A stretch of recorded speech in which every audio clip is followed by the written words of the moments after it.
So, I know what you're asking yourself. Why am I writing a story based on stupid pictures? Trust me, there is a plan.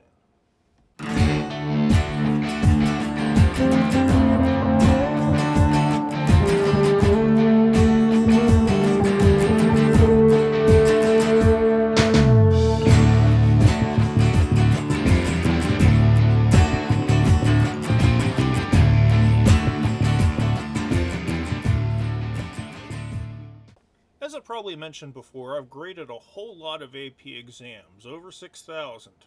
And I've had a bunch of students and read a lot of their writing, so I'm pretty familiar with what makes a good essay. One of the big things that I've always seen is there's some sense of flow. Things connect to each other. They connect to each other in a logical way, and your attitudes and your feelings towards the subject expand the more you go into the paper. That's why we're doing a narrative assignment. Narrative structure is something that we always think of when we think of stories, but we tend not to think about narrative in the same terms when we get to academic writing. Really, though, there's a really big connection between them. I've talked about my AP grading experience, and the best papers always had some level of flow. So let's talk about how narratives tend to be structured and what use that can do for us, scholarship writers.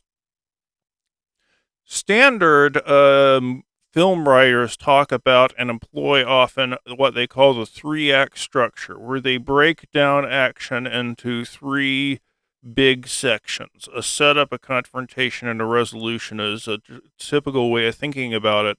But better than that, I think, is going to an actual example. And what better example is there than Star Wars?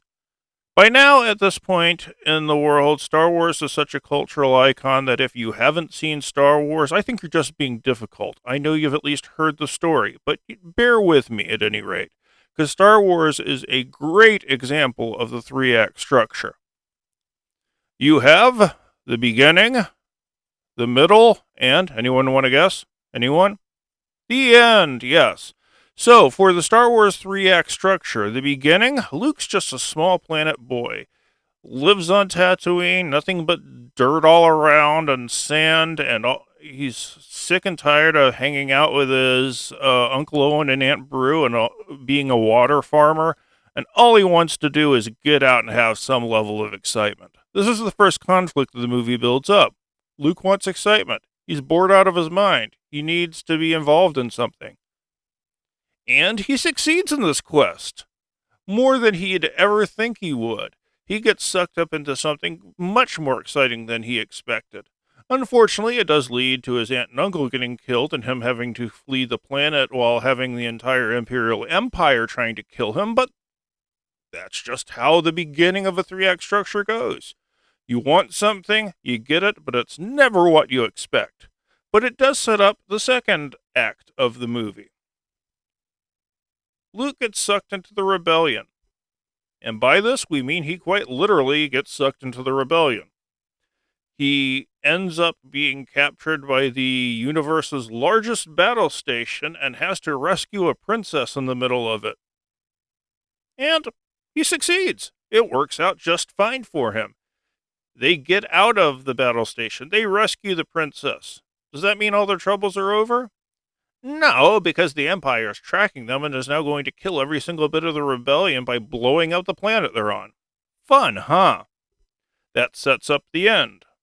And the end for Star Wars is the Death Star needs to go. And they succeed in destroying the Death Star. And then the movie's over. This is how conflict in a movie tends to work. You want something, you get it, but things aren't right, so you want something better, and things still don't work out right, and then you finally get through the conclusion. 3 act structure is classic. You can break down most Hollywood movies, and they'll fit. It's not the only way to think of narrative structure. There is also the 5 act structure, and I know you're familiar with this because I know that you've done a Shakespeare play somewhere in high school. Most places require you to do so. They break up their plays into 5 literal acts. There's scenes within each of them, but there's a unit of action that takes place in each and every one. I'm not going to break down a Shakespeare play right now. You can do it on your own time. Again, though, not the only way to think of action. Dan Harmon, creator of the show Community, and oh, you might have heard of it, Rick and Morty, has his own method for doing out plots. He calls it the plot circle. And this largely has stuff to do with Jungian psychology, whatever. The reader, or the character, is in a zone of comfort, but they want something. They enter an unfamiliar situation. They adopt to it, and they get what they want. But they pay a heavy price for it, then return to their familiar situation, having changed. If you're a fan of Rick and Morty, there's a very good video of Harmon using the story circle to break down a few episodes, and you get an idea of how exactly he employs it. It's another structure for putting together these little interesting things that happen to characters in a way that builds into a cohesive whole. Now, we obviously don't use the same story structure, but we do use the story structure. A basic overview of how academic writing yields a fairly rigid structure. You have an introduction, which introduces the subject, hooks the reader, and gives the argument. That's the coming to the point thing.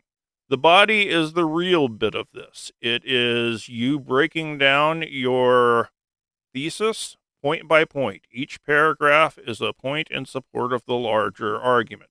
And hopefully they build in a way which keeps expanding the world. The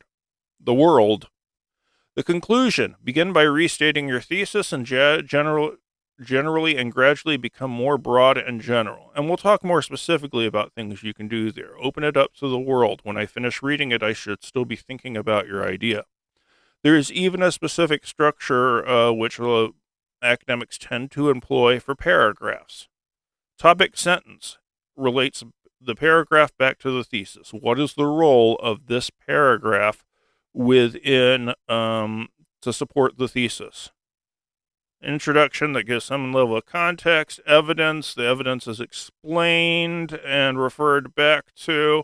Transition to conclusion, which sums up the paragraph and affirms the claim of topic sentences. Good enough model. I mean, I would say that you want to put your argument, provide some level of evidence, explain the evidence, explain how the evidence supports the argument. More or less the same thing. At any rate, what narrative structure boils down to is taking little bits and shoving them together in a way that makes sense. In stories, you tend to shove things together in a way which creates a narrative whole. In academic papers, you tend to shove little ideas and concepts together in a way which explains something. Get good at one, it's going to help you on the other. So that's why we're doing these little narrative essays. Yeah, they're fun and they're a break from everything else we do, but the more you think about structure, the better off you're going to be. Maximum benefit.